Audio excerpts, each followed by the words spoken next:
Hello everyone, welcome to my channel physics by Neetu. हमने अपने last वाले लेक्चर में velocity of centre of mass के बारे में अंडरस्टैंड किया था और उससे रिलेटेड कुछ इंपॉर्टेंट न्यूमेरिकल भी डिस्कस किए थे। आज हम डिस्कस करेंगे shift in centre of mass. Means अगर दो बॉडीज़ हैं, उनकी पोजीशन अगर चेंज हो रही है तो जो सेंटर ऑफ मास है उसकी पोजीशन में भी चेंज आएगा। अब सेंटर ऑफ मास की जो पोजीशन है वो कितना शिफ्ट कर रही है, कितना चेंज आ रहा है उसमें, उसे हम किस तरह से कैलकुलेट करेंगे। देखो, ये ऑलमोस्ट सेम है जैसे हमने velocity of centre of mass के बारे में जब डिस्कस किया था, जो उससे रिलेटेड न्यूमेरिकल्स हैं, उसी तरह से शिफ्ट इन सेंटर ऑफ मास है। देखो किस तरह से करेंगे हम ये। देखो, हमें पता है पोजीशन ऑफ सेंटर ऑफ मास हम किस तरह से फाइंड आउट करते थे। RCOM centre of mass means, है ना, इसका जो भी आपके पास पोजीशन वेक्टर होता था, इसको हम किस तरह से फाइंड आउट करते थे। M1 R1 plus M2 R2 plus so on divided by M1 plus M2 up to so on. ठीक है, अब देखो R के ले रहे हैं हम position vector of centre of मास, है ना।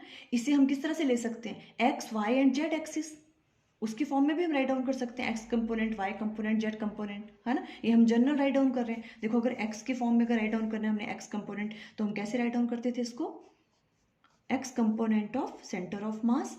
उसको किस तरह से राइट डाउन करते थे, M1 X1 plus M2 X2 plus so on divided by क्या होता था, M1 plus M2 up to so on, है ना। जितने भी आपके पास मासेस होंगी, जितने भी आपके पास बॉडीज होंगी।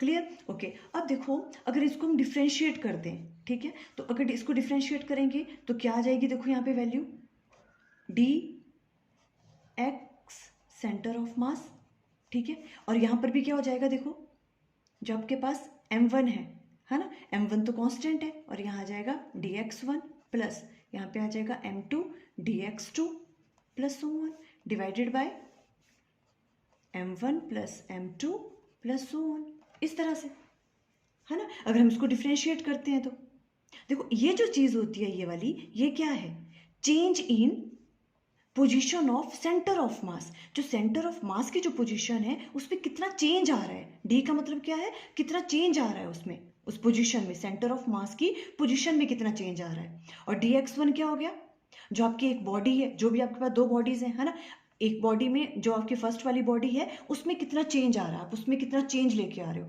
जब एक बॉडी चेंज करेगी, सेकंड बॉडी चेंज करेगी, तो आपकी जो सेंटर ऑफ मास है उसकी जो पोजीशन है उसमें भी शिफ्ट होगा, है ना। वो जो चेंज है उस सेंटर ऑफ मास की जो पोजीशन में जो चेंज आ रहा है उसे हम डिनोट कर रहे हैं इससे, dx सेंटर ऑफ मास से। ठीक है, अब देखो हम इसके न्यूमेरिकल्स करेंगे तो आपको ज्यादा क्लियर होगा किस तरह के न्यूमेरिकल्स पूछ सकते हैं एग्जाम में।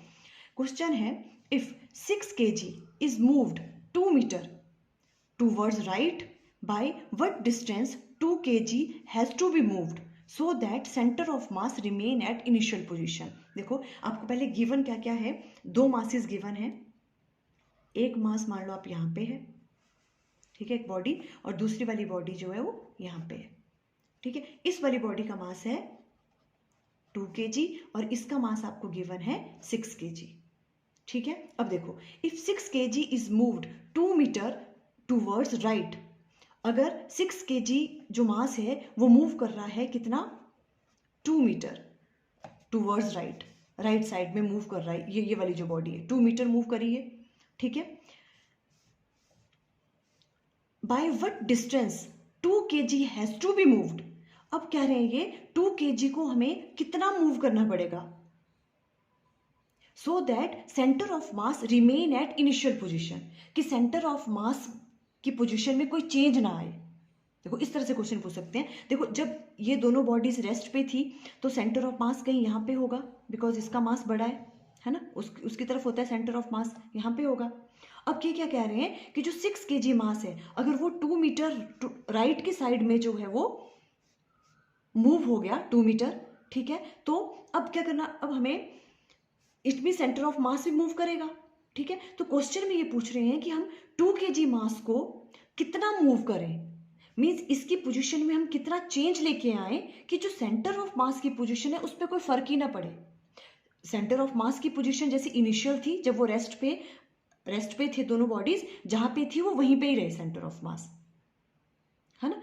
ये वाली चीज आपको फाइंड आउट करनी है। तो देखो कैसे करेंगे, जहां पर भी इस तरह से बात आएगी, सेंटर ऑफ मास जो है शिफ्ट होने की बात आ रही है या दोनों बॉडी शिफ्ट कर रही हैं अपनी पोजीशन, तो आपने यही वाला फॉर्मूला यूज करना है, ठीक है। तो देखो इस फॉर्मूले को अगर हम यूज करते हैं तो ये क्या है आपके पास डी, अभी हम एक्स की बात करें because x x x axis की तरफ ही हो रहा है जो कुछ हो रहा है ना, तो हम एक्स कंपोनेंट की बात करेंगे, डी एक्स सेंटर ऑफ मास, है ना, जितना चेंज आएगा उसमें, ये फॉर्मूला क्या है देखो, अब टू बॉडीज हैं तो m1 dx1 plus m2 dx2 divided by क्या आ जाएगा m1 प्लस m2, है ना। हमने वेलोसिटी वाला भी क्वेश्चन ऐसा किया था, है ना।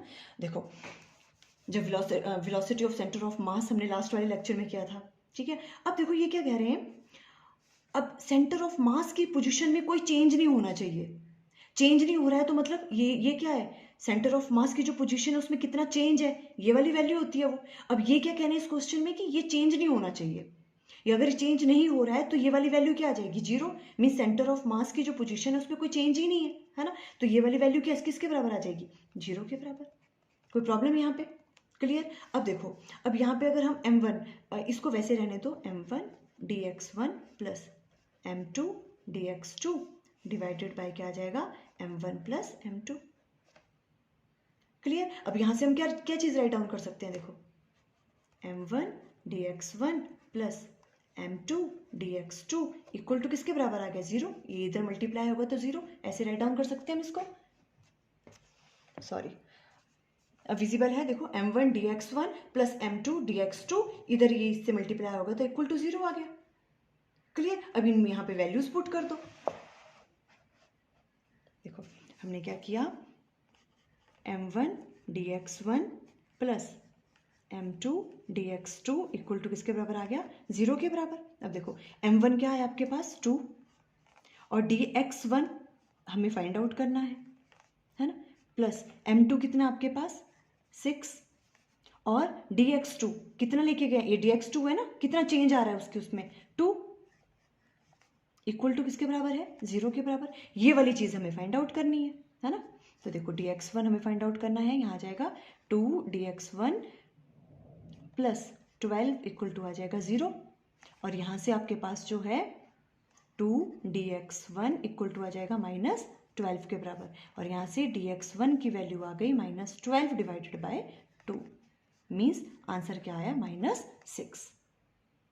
मीन्स हमें क्या करना पड़ रहा है, देखो dx1 की वैल्यू क्या आ गई हमारे पास, dx1 इक्वल टू -6, मतलब कितना चेंज लेके आना पड़ रहा है इसमें, देखो इस वाली बॉडी को हमें कितना मूव करना पड़ेगा, कितना डिस्टेंस -6 मीटर हमें इसको क्या करना पड़ेगा, मूव करना पड़ेगा, बट किस डायरेक्शन में, देखो अगर हम इसको राइट साइड में क्या लिखते हैं, पॉजिटिव डायरेक्शन, है ना, तो माइनस का मतलब क्या है, हमें इस वाली बॉडी को किस डायरेक्शन में मूव करना पड़ेगा, कितना 6 मीटर लेके आना पड़ेगा, किस डायरेक्शन में, इस डायरेक्शन में, है ना। तो कितनी शिफ्ट होगी इसमें, देखो यहां पे जाएगा ये इस तरह से 6 मीटर,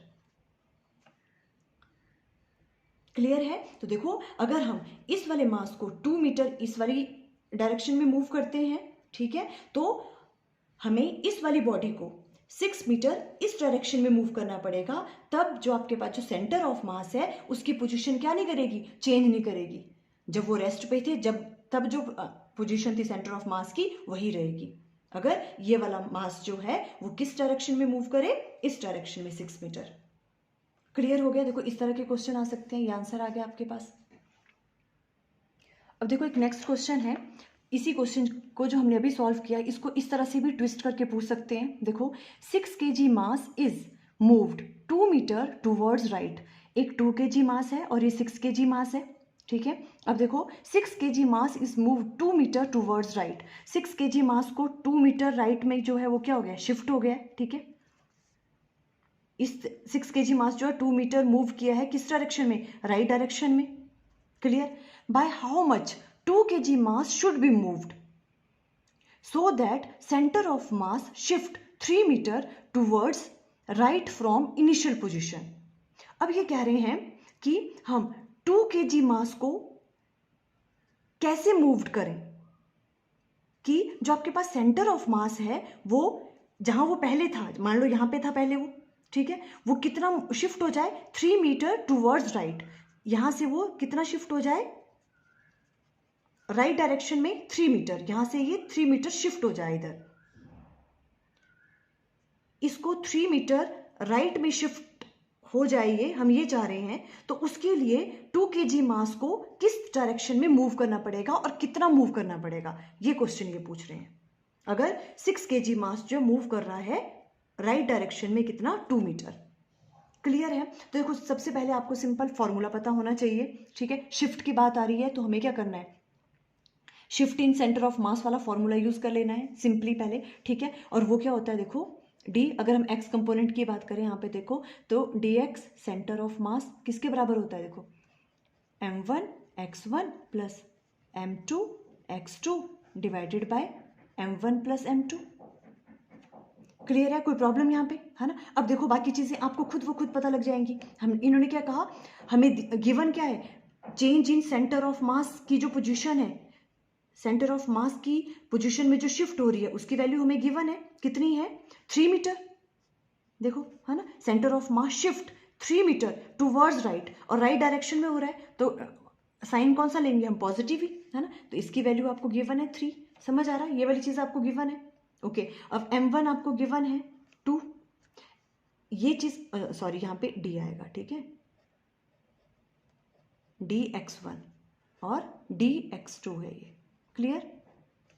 बिकॉज हम किसकी बात कर रहे हैं, चेंज की बात कर रहे हैं यहाँ पे, है ना। क्लियर हो गया ये, m dx1 चेंज इन इस वाली बॉडी में कितना चेंज हो रहा है पोजीशन में, और dx2 इस बॉडी की पोजीशन में कितना चेंज हो रहा है, dx2 है यहाँ पे। क्लियर? ओके, अब देखो m1 की वैल्यू कितनी है 2, और dx1 हमें फाइंड आउट करना है कि हम इसको कितना, इसको मूव करवाएं, dx1 प्लस m2 की वैल्यू कितनी है 6, और dx2 ये कितना मूव करा है 2 मीटर, और किस डायरेक्शन में, राइट डायरेक्शन में है तो हम पॉजिटिव ले रहे हैं, अगर इस डायरेक्शन में होता तो नेगेटिव लेते हैं यहाँ पे, ठीक है। राइट में ले रहे हैं तो राइट की डायरेक्शन को हम क्या मान रहे हैं, पॉजिटिव, 2 मीटर पॉजिटिव आएगा, divided by m1 plus m2, तो वो क्या आपके पास 2 प्लस 6।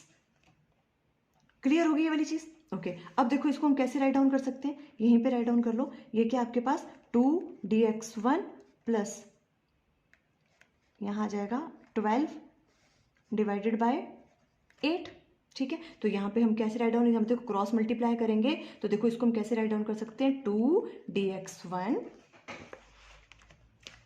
प्लस यहाँ आ जाएगा 12, ये 12 है, इक्वल टू किसके बराबर आ जाएगा, इसको इससे मल्टीप्लाई करेंगे, 8 3 जा 24। क्लियर हो गया यहाँ पे? ओके, अब हमें dx1 की वैल्यू फाइंड आउट करनी है, वो इजीली निकल जाएगी, 2 dx1 इक्वल टू किसके बराबर आ गया, 24 माइनस 12, और ये किसके बराबर आ गया यहाँ पे, 12 के बराबर, है ना। और यहाँ से क्या आ जाएगा आपके पास, देखो dx1 की वैल्यू क्या आ गई, 12 divided by 2 and that is 6, means हमें 6 मीटर शिफ्ट करना पड़ेगा इसको, है ना। 6 मीटर तक मूव करना पड़ेगा इस वाले मास को, किस डायरेक्शन में, पॉजिटिव आ रहा है, मीन्स इस डायरेक्शन में, किस में करना पड़ेगा इसको, में यहाँ पे 6 मीटर मूव करना पड़ेगा इसको हमें इस डायरेक्शन में, तब जो है आपका जो सेंटर ऑफ मास है वो शिफ्ट करेगा 3 मीटर टूवर्ड्स राइट, और जो सेकंड वाला मास है वो तो कहाँ शिफ्ट कर रहा है ऑलरेडी, राइट डायरेक्शन में 2 मीटर।